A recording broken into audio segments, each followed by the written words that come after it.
Iyi ni radio BBC gahuzamiryango ivugira i Londres kuri metero 19, 25, 31 na 41. Ivugira ku mirongo ya FM mu karere k'ibiyaga bigari no kuri interineti kuri bbcgahuza.com.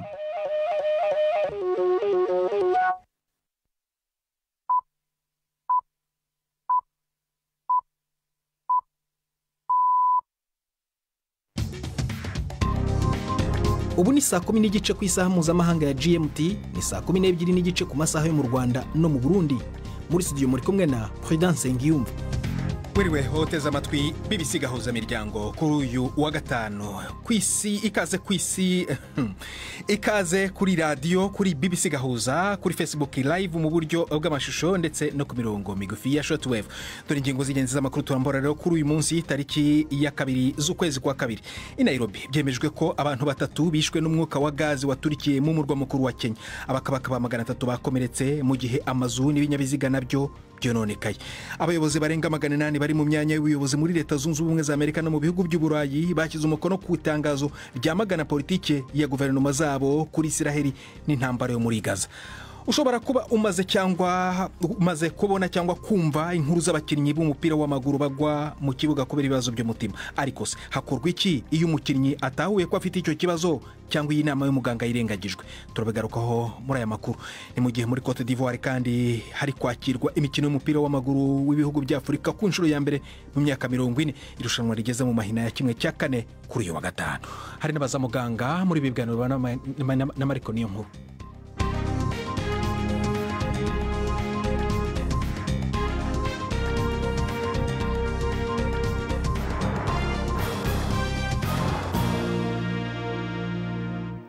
Ibyo byose turabigarukaho mu kanya ku buryo burambuye nyuma yuko Jacques Niyitegeka abanza kutugezaho andi makuru ingenzi avugwa kuri BBC. Abayobozi barenga 800 bakiri mu kazi bo muri Leta Zunze Ubumwe za Amerika n'Uburayi bashyize umukono ku itangazo rinenga gahunda ya za leta z'ibihugu byabo kuri Israel n'intambara yo muri Gaza. Baravuga ko Israel yerekanye ko igikorwa cyayo cya gisirikare kitagira imipaka, bityo ibihumbi by'abaturage b'abasivile bahasiga ubuzima. Bongeraho kandi ko ibihugu byo mu burengerazuba bw'isi bifite ubufatanyacyaha mu kwica amategeko mpuzamahanga. Israel ikunze kudaha agaciro abayinenga muri ubwo buryo. Leta Zunze Ubumwe za Amerika n'ibihugu byo mu Burayi bitungwa agatoki ko ntacyo byari byavuga kuri iyo baruwa. Leta Zunze Ubumwe za Amerika bitungwa n'Uburayi bitungwa agatoki ntacyo byari byavuga kuri iyo baruwa. Umunyamakuru wa BBC uri Washington aravuga ko icyari kimenyetso gishya cyerekana ubwumvikane buke bukomeje kwiyongera muri za leta zimwe z'ibihugu by'inshuti zikomeye za Israel. Amashami yawo niyo atanga imfashanyo aravuga ko ahangayikishijwe cyane nuko imirwano ibera i Gaza ishobora gusakara ikagera i Rafa, hahungiye ubu abantu barenga 1 miliyoni. Kuwa kane Minisitiri w'ingabo wa Israel Yoav Gallant yatangaje ko ingabo z'igihugu cye zirimo kurangiza ubutumwa bwazo muri Han Yunis imbere yo komereza i Rafa. Ni inkuru ya Imogen Fox mugezwaho na Victoria Wonkunda. Abaturage barenga 1/2 cy'abantu 2,300,000 batuye muri Gaza ubu birundiye i Rafa, aho benshi bari mu buhungiro bw'agateganyo abandi hanze. Benshi mu bahunga imirwano i Han Yunis barimo kuza bahisuka buri munsi ku buryo imihanda yuzuyemo abantu bikagora amakamyo atwaye imfashanyo guhita. Igitekerezo cy'uko Israel ishobora kuhagaba ibitero n'ibintu amashami ya ONU atanga imfashanyo asanga biteye ubwoba. Ishami rya ONU rishinzwe ubuzima ku isi OMS rivuga ko ibyo bitagombye kuba. Ishami rya ONU ryita ku bana UNICEF ryo rivuga ko hafi buri mwana wo muri Gaza afite ihungabana rituma adasinzira ku buryo ahora yikanga ikibi. Ishami rya ONU rishinzwe ibiribwa ku isi PAM riravuga ko riri mu kubona amakuru y'abantu bapfa bazize inzara muri Sudani, aho intambara imaze kuvana mu byaba abantu barenga 8 miliyoni kuva mu kwezi kwa 4 ku mwaka ushize.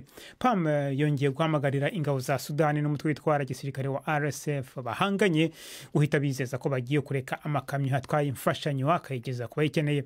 PAM yatanze impuruza ko abantu bagera kuri 5 miliyoni muri Sudani bafite ikibazo cy'inzara cyihutirwa, ariko umwe ku bantu 10 niwe ushobora kugerwaho. Ngo abasigaye bagoswe n'imirwano cyane muri Khartoum, Darfur, Kordofan na Gezira.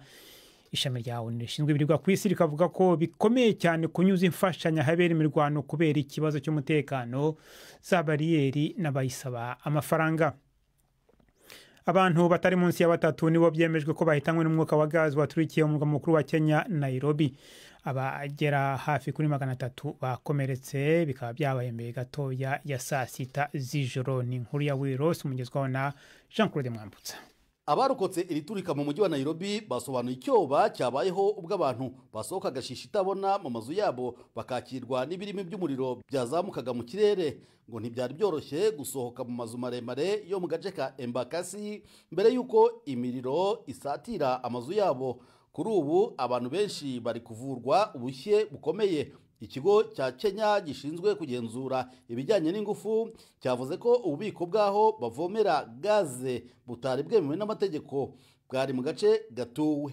Iki kigo kivuga ko inyandiko zisaba iyubakwa ry'ubu bubiko zari zaratewe utwatsi ubugira gatatu. Aha rero abanyakenya bakababaza impamvu bisa naho amategeko yirengagijwe bigatuma habaho ingaruka mbi aka kageni. Muri Sudani y'Epfo abantu batari munsi ya 39 baguye mu bikorwa byo gukozanyaho hagati y'aborozi b'inka bo mu ntara ebyiri zituranye. Umwe mu bayobozi bo mu ntara ya Warap yavuze ko kubera amakimbirane ashingiye ku butaka habaye ibitero byo kurwana n'aborozi bo mu ntara ya Lakes. Yavuze ko ibintu bikunze kumera nabi mu gihe cy'izuba ryinshi. Amakimbirane hagati y'abaturage bafitanye amashyari muri Sudani y'Epfo barasanzwe kandi akenshi baba bapfa inzuri n'amazi. Muri gishize abantu barenga 50 barimo abagore, abana ndetse n'abasirikare babiri babungabunga amahoro ba ONU biciwe mu gace katavugwamo rumwe ku mupaka wa Sudani y'Epfo na Sudani. Umuryango uharanira uburenganzira bw'ikiremwamuntu ku isi Human Rights Watch wasabye abayobozi ba Repubulika ya Demokarasi ya Kongo kurekura bidatinze umunyamakuru uzwi cyane Stanislas Bujakera afunzwe kuva mu kwezi kwa 9. Mu byo Human Rights Watch ivuga ko ari gahunda ya leta yo gucecekesha itangazamakuru. Bwana Bujakera yashinjwe guhimba no gukwirakwiza inyandiko mpimbano ivuga ko ubutasi bwa gisirikare bwa Kongo bwishe umuyobozi mukuru utavuga rumwe n'ubutegetsi Sherubin Okende mu kwezi kwa 4 k'umwaka ushize. Ahakana ibyashinjwa kandi ntiyanditse inkuru yasohotse ku rubuga rw'ikinyamakuru Jeune Afrique. Prudent. Urakoze Jacques Nitegeka kuri ayo makuru ya BBC.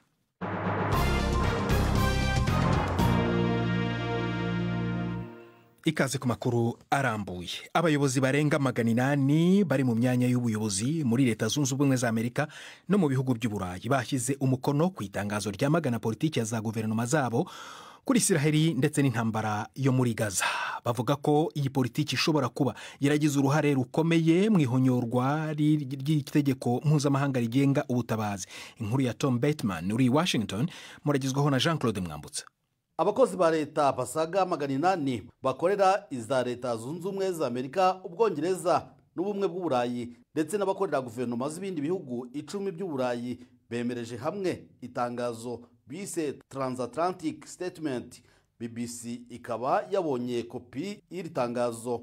Aba bakozi bavuga ko ubutegetsi bw'ibihugu byabo hari igihe busa n'ububogama muri politiki zirebana n'intambara ibera muri Gaza, ko hari n'igihe byashoboka ko ibihugu byabo byasa n'ibirebera mu kaga ka mbere kabi kagwiriye ikiremwa muntu muri iki kinyejana, ariko ko inama zabo nk'impuguke zagiye zishyirwa ku ruhande.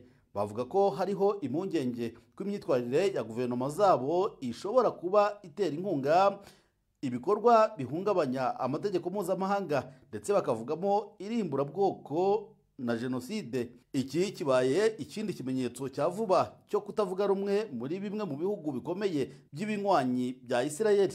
Umwe mu bashyize umukono kuri aya masezerano, umunyamerika ufite uburambe bw'imyaka 25 akorera inzego z'umutekano za leta, yabwiye BBC ko impungenge zabo zikomeje kudahabwa agaciro.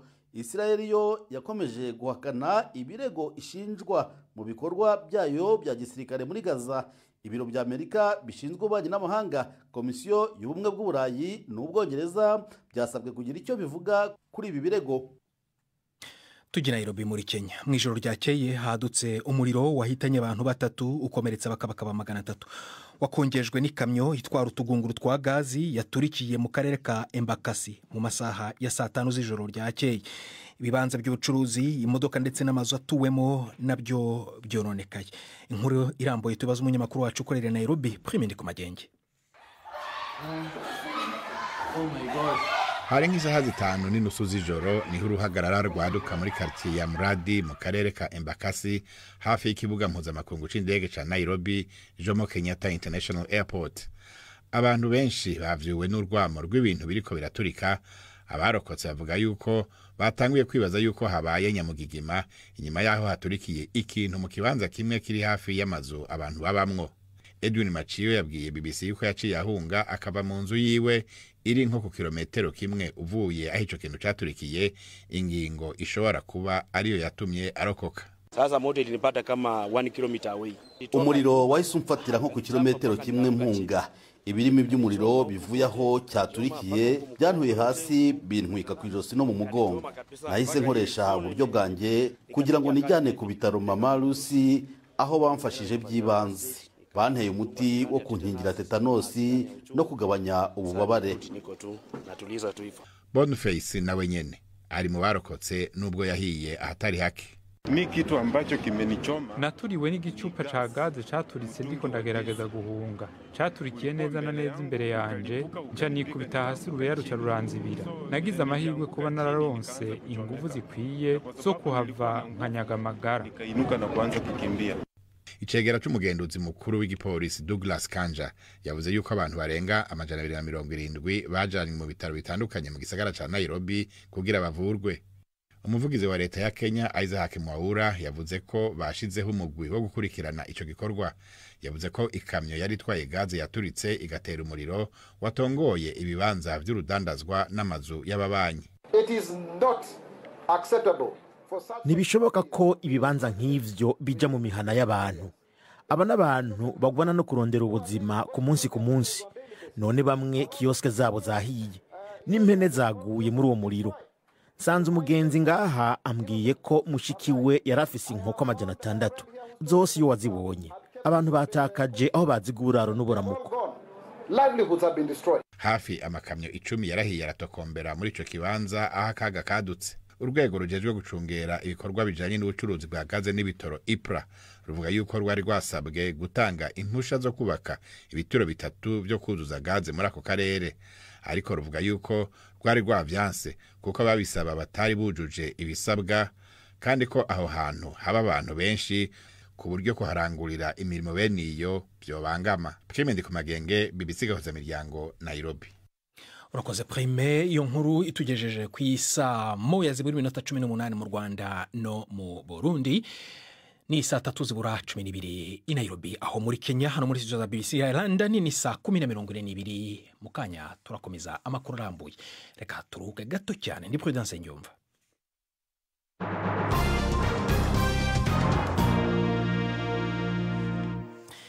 Cote d'Ivoire iri kwakira imikino y'ibihugu bya Afrika mu mupira w'amaguru ku nshuro ya mbere mu myaka 40. Ariko mu mwaka ushize umukinnyi rurangiranwa mu mateka y'iki gihugu Didier Drogba akaba na ambasaderi w'iri rushanwa CAN mu gifaransa cyangwa AFCON mu cyongereza yanenze cyane uburyo abakinnyi babigize umwuga bafatwa muri Cote d'Ivoire mu gihe benshi bafite ibibazo by'umutima. None se hakorwa iki iyo umukinnyi atahuye ko afite iki kibazo cy'umutima cyangwa iyo inama yahawe na muganga yirengagijwe? Inkuru irambuye ya Ian Williams muragizweho na Jacques Nitegeka. Mu gihe Zambia iri mu makipe yitabiriye irushanwa ry'igikombe cya Afrika cy'ibihugu muri Cote d'Ivoire, umukinnyi umwe bigaragara cyane ko hatabonetse muri iyo kipe ni Enoch Mwepu wahoze hakina muri shampiyona mu cyiciro cya mbere mu Bwongereza. Byabaye ngombwa ko hasezera ku mupira w'amaguru ku myaka 24 igihe abaganga bamusuzumaga bagasanga afite ikibazo cy'umutima yavukanye. Ariko kubwira umukinnyi w'umupira w'amaguru ko atazongera gukina kubera ikibazo cy'ubuzima si ibintu byoroshye. Umuganga wo muri Afrika y'Epfo Revarsen Pillay ibi ni ibintu azi neza. Kuva yatangira akazi ke k'ubuganga amaze kubwira abakinnyi 5 ikintu batifuzaga kumva nyuma yo gusanganwa ibibazo bijyanye n'umutima. So it's never an easy conversation. Ntabwo ari ikiganiro cyoroshye kubera ko uhita umubwira uti umva ntuzongera gukina na rimwe. reba ikindi ukora. Ku myaka 25 abakinnyi benshi b'umupira w'amaguru nta kindi kintu baba barateganyije kuba bakora. Muganga Piraye nubwo atigeze avura mu wepu ariko azi neza ibyo kugira inama abakinnyi yo guhagarika gukina n'ukuntu bamwe bashobora kutayikurikiza. Iyo ubonye izina ry'uwo mukinnyi ku rutonde rw'abari bujye mu kibuga urikanga. Iyo ari umukino uri bunyure kuri televiziyo mpindura shene kubera ko banashaka kubona ikintu kibi kimubaho. Muganga Piraye ibi abivugana inaribonye ririmo agahinda. Umwe mu bantu yasuzumye yari yagiriye inama yo guhagarika burundu gukina yaje kugwa mu kibuga nyuma y'imyaka 2 amugiriye iyo nama.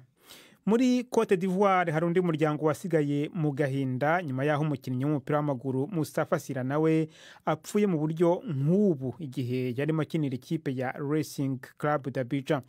Yapfuye hashize umwaka abujijwe kongera gukina muri shampiyona yo muri Mali igihe yari amaze gusanganwa ikibazo cy'umutima. Mushiki we avuga ko yashakaga gukomeza gukina umukino yakundaga. Mustafa yakomeje gukina atari kubera amafaranga ahubwo kubera gukunda umupira w'amaguru kuva akiri umwana. Mustafa Sira ni umwe mu bakinnyi b'Abanyakote d'Ivoire bamaze guhitanwa n'ikibazo cy'umutima mu myaka mike ishize. Wari ukomeye cyane n'ubu ngubu kibukwa cyane muri Cote d'Ivoire ni Cheikh Tioke. Ifoto ye ikaba yarashyizwe ku rukuta runini i Abidjan.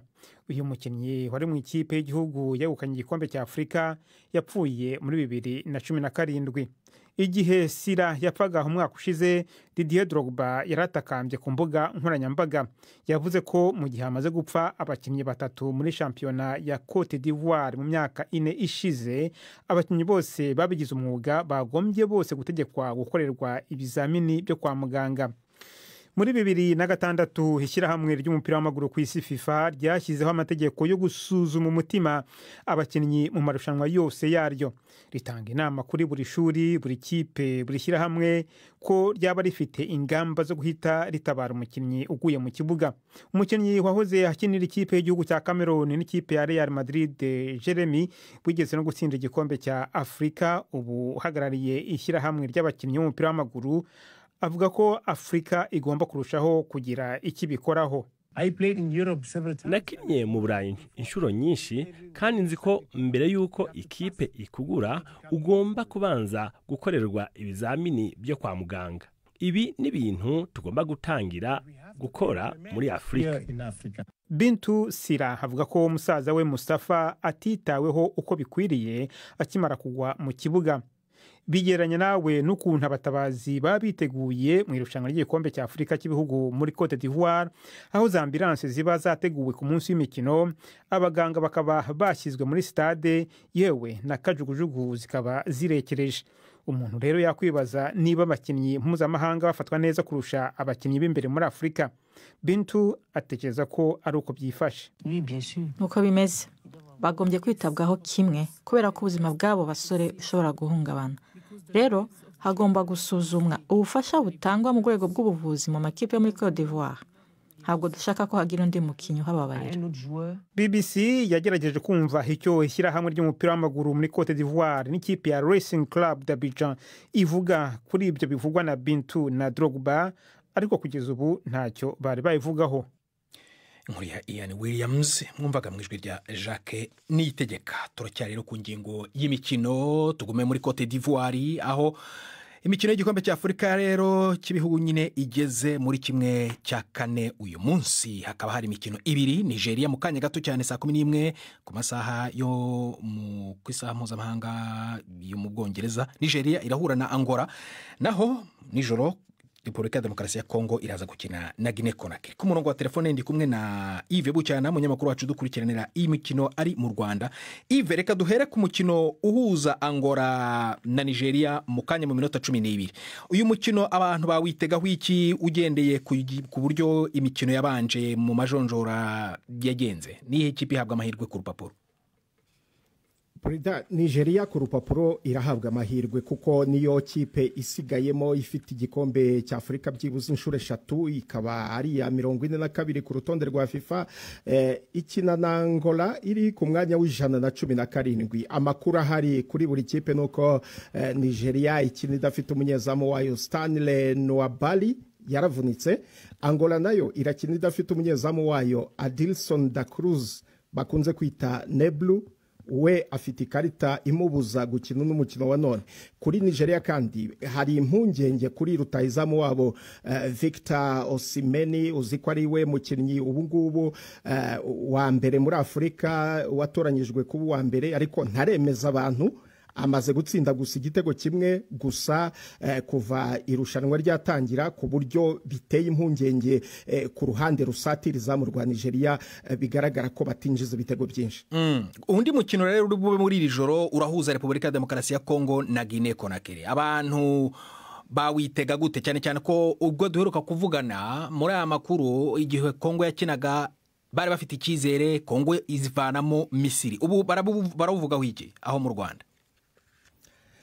Uyu nawo ni umukino twiteze ko uza kuba ukomeye kuri buri ruhande. Kongo ntiratsinda mu by'ukuri umukino n'umwe mu minota 90, kuko yagiye inganya kugeza ikuyemo Misiri muri 1/8 kuri za penalty, naho baranganyije.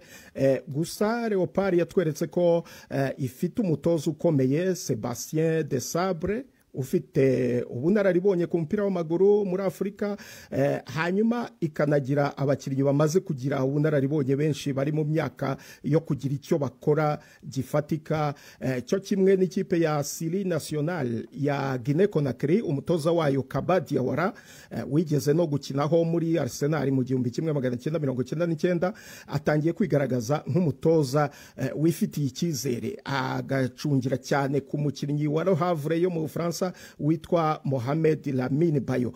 Reka rero mpe umwanya abakunzi b'ikipe ya Kongo baba hano mu Rwanda twumva uko bo biteze uwo mukino.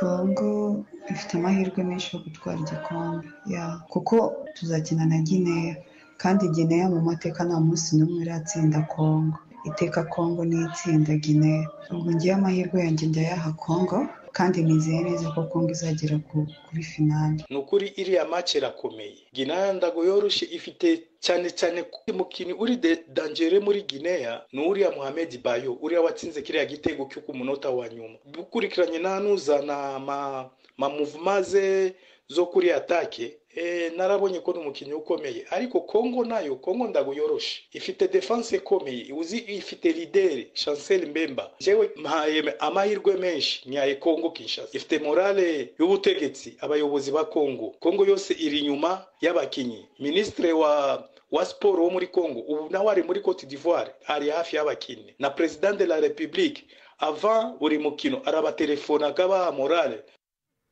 Ive, abona abakinnyi urumva, abona abafana turumva ko bafite icyizere, ubwo reka tuze kureba mu kibuga nimba abakinnyi nabo icyo cyizere bakigaragaza. Ejo kuwa gatandatu imikino ya 1/4 irakomeza. Watwibutsa iteganyijwe?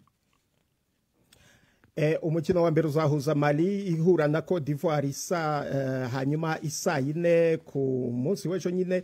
Cape Verde kazamanuka mu kibuga ihura na Afrika y'Epfo. Bafana morale yuko basezereye Maroc iri hejuru, navuga yuko bafana nayo ifite icyo ishobora kuzerekana ku munsi w'ejo. Urakoze Ive bucyana akaba dukurikiranira iryo rushanwa ari mu Rwanda. Mukanyavuze ko umukino uzaba saa 4, ariko nongeraho gato ko saa 4 ni saa 4 z'ijoro kuba ari mu Rwanda no mu Burundi. Ushatse kumenya isaha nyayo kugira ngo ugereranye naho uzaburi, ni saa 2 ku isaha mpuzamahanga ya GMT. Reka mpijambo Ivete Kabatesi muri baza muganga.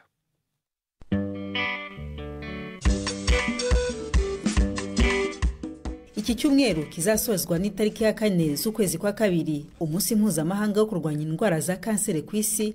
Ishami ry'umuryango w'abibumbye ryita ku buzima ritangaza ko indwara igenda yiyongera mu buryo bukomeye. Zimwe muri kanseri ziza ku isonga mu guhitana benshi harimo kanseri y'ibere ku bagore. Muganga Gaspar Ntahonkiriye aradusobanurira iyi ndwara. Kanseri y'ibere ni nayo kanseri ya mbere ifata abagore, akaba ariyo kanseri ya kabiri yica abantu benshi inyuma ya kanseri ya mahaha. Ariko ibere rikaba rigizwe n'ibihimba byinshi n'ibice byinshi. Murazi ko ibere ariryo rizana biya twita mu Kirundi amaberebere cyangwa amashereka mu Kinyarwanda. Nakuvuga ko hari akaglande gakora ayo maberebere cyangwa amashereka. Hakaba n'akaringoti kayakura hariya yakorewe kayajana ku imoko kugira umwana ashobore kuyonka mu gihe umubyeyi yonsa. Nuko ko kanseri ishobora gufatira muri ako kaglande gakora amaberebere canke igafatira muri ka karingoti kayatwara.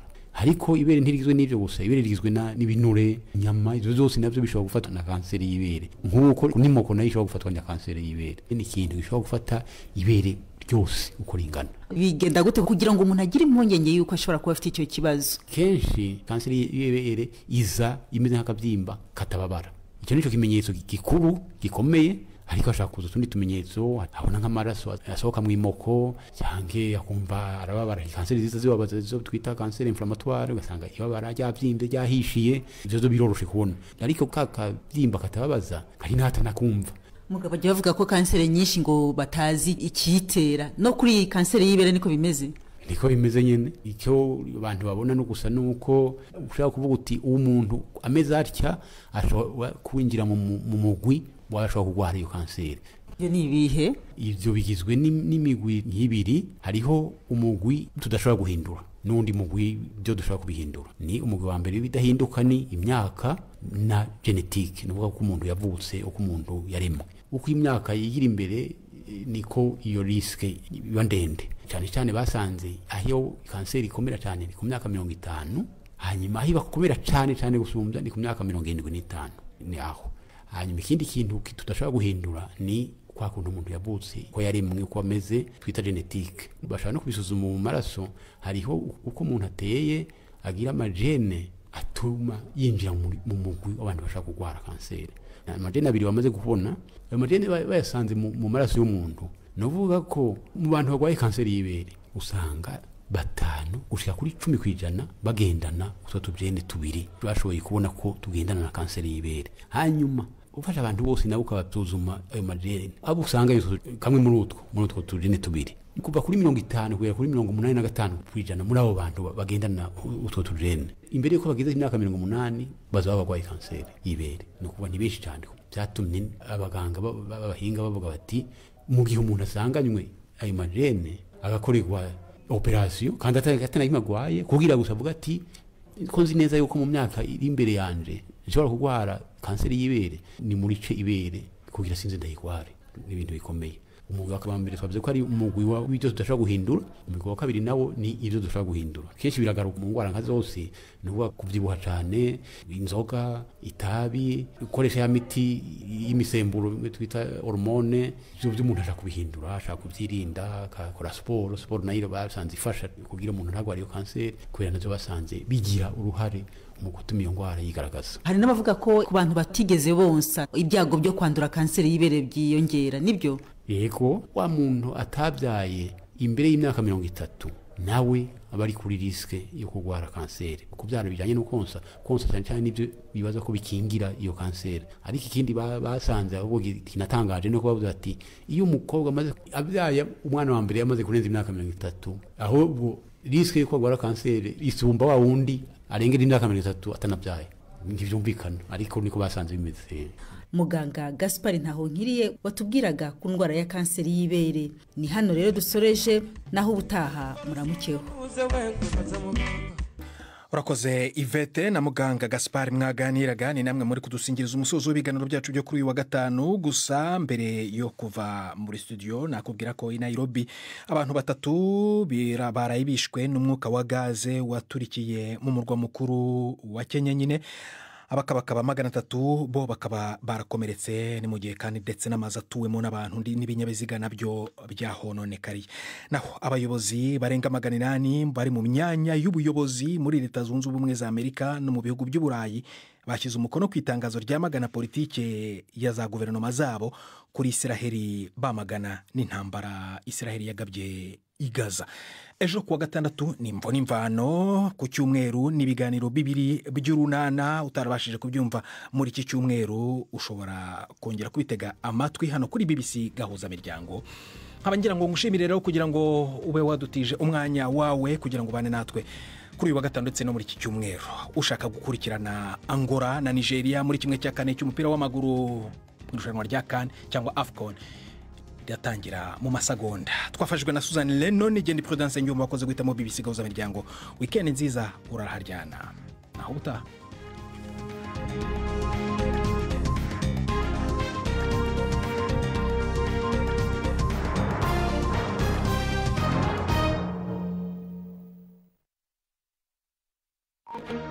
Thank you.